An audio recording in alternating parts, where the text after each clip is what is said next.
Hey up everybody, welcome back to the Alula Cycling YouTube channel, where today we're going to be taking a look at the Alula Tour. It's a bit of a complicated race, so we're going to take a look at the stage profiles first and then dive into Velogames. But I just wanted to remind you that the Wallcharts are available for the Warm Up Championship. They've arrived, they are fully ready to go, so if you want to go and purchase one, go and take a look in the description for a link to the Etsy site. I've solved all verification problems, so if you did try and buy something and it didn't work, go and give it a try again.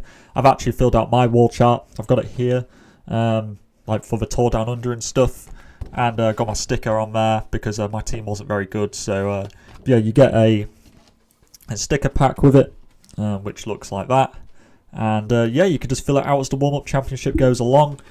And 10% of all profits go back into Velogames as well, just to say thank you to George. And yeah, I'll be filling out my Alula Tour part when that starts. But let's take a look at who I will be putting onto that wall chart by taking a look through the riders. But actually, no, firstly, I promised the stages. This race is split into 3 sprint days on stage 1, stage 3, and probably on stage 5, although there are some smaller hills towards the end. But I think realistically that shouldn't dislodge anybody. It might, provide an opportunity for somebody to put the hammer down, but realistically I think it'll just be a sprint day. Maybe it might trouble somebody like Jakobsen or Groenewegen possibly. And then stage 2, we've got this kind of lapped circuit, a really tough finish, like 1.6 kilometers at 12%. And then the kind of classic, really brutal 3 kilometer 12% climb up to the sky views finish as well. And that's about it. It does make it a little bit complicated to make a team, because obviously you've got this split of 3 sprint days, so you want to focus on sprinters, but also the final GC points really do come into play, because it's like 300 points for winning the competition, and therefore that's worth like 2 stage wins. So it's hard to balance the two. But let's take a look at the rider pricings. Obviously, Pidcock is the most expensive one by a fair margin of 6 credits down to the next rider. Pidcock, yeah, he's the favourite for this race. If he were to, best case scenario, win that stage 2 and stage 4, the final GC, daily GC points and some other bits along the way, he'll get about 720 points, which will give him a points per credit of 30, which is...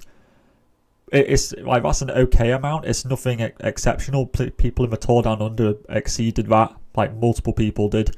So it's not spectacular, which makes me wonder whether Pidcock is good value for money. He's not like a guarantee to win, certainly since like Dunbar or Micah or anybody else might potentially provide a challenge to him.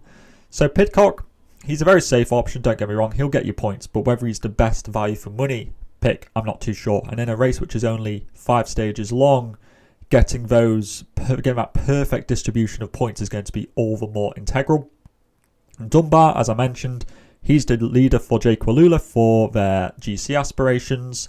I think Dunbar is a very safe bet for a podium place. I think realistically that's going to give him somewhere around 500 points, which as a 18 credit rider is pretty good. Again, that's going to be somewhere near the 30 points per credit mark, but obviously he's cheaper than Pidcock, so you can distribute those 6 credits into other people. Merlier could be better value in my opinion, because Merlier, I think, is the fastest sprinter in this race, and if he does a bit of a Welsford and he wins those 3 stages, he will get somewhere close to 600 points. Oh, it's also worth noting there's no mountains classification in this race, so therefore that takes away a little bit more from the GC riders. I don't know why it's not a thing in this race, but it just isn't. Arvid Decline and Groenewegen, I'll bucket those 2 in together. These 2 are like the same sort of sprinter. And, Merlier, Decline and Groenewegen are probably the 3 fastest sprinters in this race. So if you go with all 3 of those, you're probably going to win all the sprint days. And are they all worth it? I'm not too sure. It just really depends day on day. They've all got strong lead outs, so in theory they could all win a stage. Or they could just get boxed in and then end up, 9th or something. But realistically, with a strong lead out, all these 3 are good picks. You've then got Jaja and Micah, who are both top 10 candidates. Potentially top 5 candidates as well, I would say. Maybe more like Micah, that might be. Jaja, I don't expect a lot of people to pick, but he is probably quite underrated. I'd say in the 14 credit bracket, you got Abrahamsen, Christoph, Van der Broek and Van Uden. DSM say that Jakobsen is their sprinter. I'm not sure what to make of that, considering that Van Uden won a stage here last year. For me, Christoph and Van den Broek are my favourite ones. Christoph for the sprints. I don't think that final stage will trouble him too much, those few little lumps at the end. And Van den Broek could be a top 5 candidate as well, in my opinion, especially since the GC field in this race is not particularly deep. So I think that both of those are good. But 12 credit riders, obviously, as I mentioned, Jakobsen is apparently the sprinter for Picnic Post-NL. Sorry if I've called him DSM, whatever. Jakobsen, he's just an enigma, isn't he? You just don't know what to expect from Jakobsen. He could, honestly, because come out of, like, just based on last year, you wouldn't think he'd do very well. But it's a new year, you don't know what his kind of off-season's been like. And he could, he could surprise us all. Maybe he gets a couple of top 5s. I'm not sure about that last day. That was certainly one which I have a question mark over.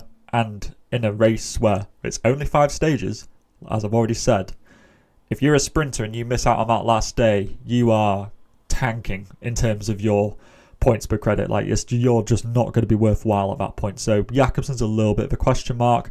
Milano, on the other hand, a bit of a better climber than Jakobsen, but Milano has a worse lead out. It's a very new team. They've got some Gen Z people in there, and therefore it's not going to be as fluid. It's not going to be as well drilled, and therefore I don't think Milano will be in very good position. He might also get disqualified. He has been renowned for being a bit of an argy-bargy sprinter. Perhaps somebody like Moschetti could be a little bit safer. He's also got a good lead out. He'll get assist points from Pidcock probably as well. Moschetti a little bit underrated. I'd probably put him in that sort of second tier of sprinter in this race though. And Voisard will be again top 10, maybe top 5 rider for GC. I just don't think somebody like Bjerg or De Versnes or Wallcharts will be particularly worth it. I think that they're all just domestiques in some shape or another. The 10 credit riders, my favourite one is Pezzenti, actually. He will be the GC option for Soudal Quickstep. He's the only one they have, considering that the rest of them are designated towards piloting Tim Merlier to victory. So Pezzenti gives you a good option there. Odne Holter, another good option. Not one which will be on many people's minds, but in the Tour of Norway last year, he finished 3rd in GC around very good punchers like Axel Laurence, for example. So I think Odne Holter will be forgotten by a lot of people, but could certainly be a top 10 candidate in GC. You got Barbier, possibly for the sprints. You've got Mezget, who might sprint on that last day if Groenewegen gets dropped, and he's also been like 15th in GC in this race before. So generally the 10s aren't that great. I'm generally thinking, Pezzenti and Holter are the best ones. The 8 credit riders, I'm a big fan of Brutamesso. I think that he's going to be the sprinter for Bahrain. I think at 8 credits, that's really good value for money. He was actually one of the first people on my team because I'm that confident in his pricing there. I think he's very good value for money. So I'd recommend trying to get Brutamesso on your team. Daniel Barbour for Caioral, he should be their sprinter. Does well in like Portuguese races and smaller Spanish races. I'm not sure how he'll do on this bigger stage, let's say. Ayob, again, not a lot of people will know who Ayob is. He finished 4th in GC in the Tour of Turkey last year behind Frank van den Broek, Mahawi Kudus, who he was working for, and Paul Double. So Ayob could definitely be top 15 GC. So could Ilibar. I can't remember, but he's a decent climber. Keplinger, the only decent GC performance he's ever done was in the Volta Comunitat Valenciana last year, where he was something like 8th in GC. So maybe you go for him. Johannes Kulset, again, another sort of GC rider for UNOX. Maybe they could do good in Team GC, which is certainly something to consider in such a short race. Kulset. Perikas, up from the UAE Team Emirates Gen Z squad. He's just like in a Stagitaire-ish role for this race. Perikas, not a lot of people will know who he is. If he was 6 credits, I would probably put him on. But at 8 credits, I think he will just be a domestique for Micah. But there's honestly, With these UAE Team Emirates young guns, you just have no idea what they might do. He could come out swinging and get a top 10 in GC. You just don't know. So Pidcock is the sort of maverick amongst everything. If you're feeling a little bit risky and you wanted to take a bit of a Hail Mary, go with Pidcock. Velogames is a good sprinter. Tour of Turkey last year, he was fighting it with like Van Uden or Jakobsen, Lund Andresen, Erlig, who's just been doing well in the Tour Down Under. So Sasha Velogames, I think he'll get top 10s in all of those sprints. Blake Quick as well, maybe more like top 15s in those sprints. The 6 credit riders, and obviously we are getting into some unknown territory with some unknown riders here, but I've done some research, don't worry. Mark Brustenga, remember he used to ride for Trek Segafredo back in the day? Bit of a sprinter for Equipo Kern Pharma. Maybe he could snag some top 10s if you're lucky. Fancellu used to ride for... which team was it? He used to be Pro Conti, but whatever. Fancellu could maybe like top 20 in GC here, possibly. You could go for assist points with the Uno X people for the overall like team classification. I honestly think that UAE will be up there as well, so you could go for them either. Pasqualon should be on lead out duties for Brutamesso, so possibly he might snag some top 10s. Actually, my favourite 6 credit rider is Max van der Meulen, who everybody will be like, who in the Lord's name, Patrick, is Max van der Meulen? He was, if you watched the Giro d'Abruzzo last year, which I'm sure maybe many of you did, the one which Lutsenko won at Prati de Tivo, he was something like top 20 on that race, in that stage, and then like top 20 GC. So Van der Meulen is a good climber, and probably the only GC option really that Bahrain have, maybe alongside Oliver Stockwell. And I think that Van der Meulen could honestly snag a top 10 or a top 15 in GC. And at 6 credits, that's pretty good, considering the other options which we have are not particularly enticing, let's say. I've had a look at a lot of these guys. There's just not that much value here, to be honest with you. The 4 credit riders, now we're getting into some even deeper territory. This is like further down the iceberg. It's crazy. I've looked at I kid you not, I have looked at every single one of these Saudi Arabian national team riders, and I can confirm that you shouldn't pick any of them. Moving on. Lucas Boniface should be sprinting for Total Energies.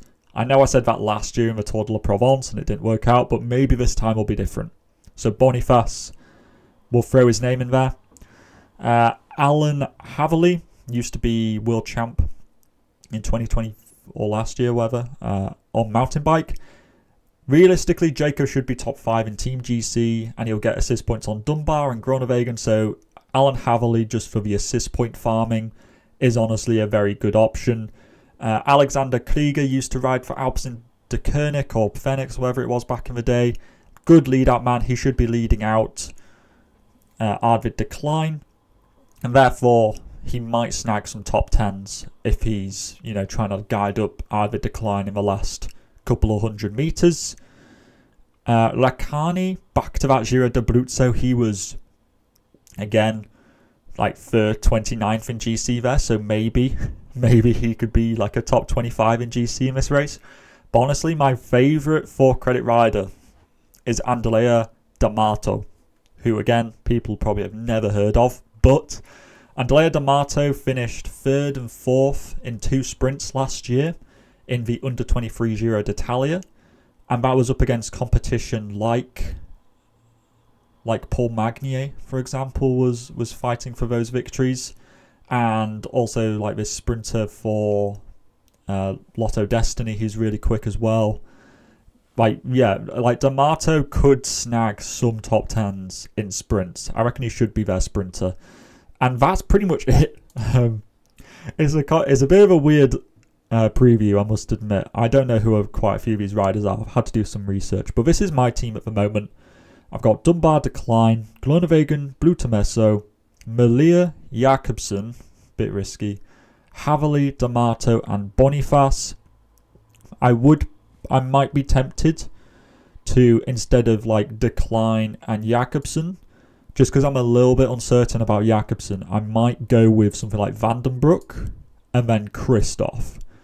Now, the downside of that is that I lose Decline, and I think that he's a top 3 sprinter in this race alongside Melier and Groenewegen, so a little bit less certain with the sprinters. But I'd get Kristoff in there, who's fairly secure. I get another GC option in there who could be a top 5 or maybe even a podium finisher in Vandenbroek. So that's my thinking. That's kind of the 2 teams that I am between at the moment. Or I could not do that. I could go with Decline and then just go with, I could go with Milano instead. Or Voisard. If I wanted another GC option, I could go with him. So that's kind of where I'm at the moment, or Milano, or whatever. Could go with something like that. But let me know in the comment sections what you're thinking about going with. Obviously, it's a little bit of a complicated one. I'm expecting to see lots of Havelis. I reckon he'll be like 30% picked easily. But I want to see what you are all putting on your teams in the comment sections down below. Go and check out the Wallcharts whilst you're at it. Just to, keep supporting Velogames, because, like I said, 10% of the profits go towards that. And, yeah, they're all literally just sitting around waiting to be delivered to you guys. So go and click that link. And all that is left to say is to stay safe out there, and I will see you in the next video. Salut!